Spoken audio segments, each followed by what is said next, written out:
আসসালামু আলাইকুম। Math solution 9.0 পক্ষ থেকে সবাইকে স্বাগতম। আজকে আমরা পঞ্চম শ্রেণীর এক অধ্যায়ের সহজ পদ্ধতিতে গুণ করব। তো সহজ পদ্ধতিতে গুণ 199 আছে, এখানে 200 বিয়োগ 1 করলে 199 হয়। ইন্টু 25 আছে, ইন্টু 25 দিলাম, গুণ 25।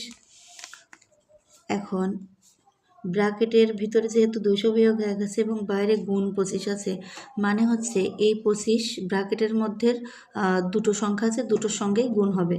তো একবার 200 গুণ 25 বিয়োগ একবার 1 গুণ 25।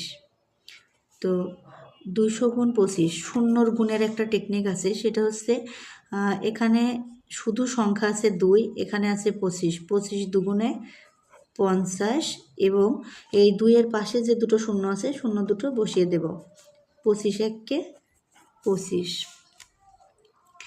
এখন 25 5000 থেকে 25 বিয়োগ করলে কত হয় আমরা দেখি। 5000 বিয়োগ 25, 5 কত হলে 10, 5-এ হাতে 1 3 কত হলে 10, 7-এ হাতে 1 কত হলে 10, 9-এ হাতে 1, 5-এর থেকে 1 বাদ দিলে 4, 4975। এটা হবে উত্তর।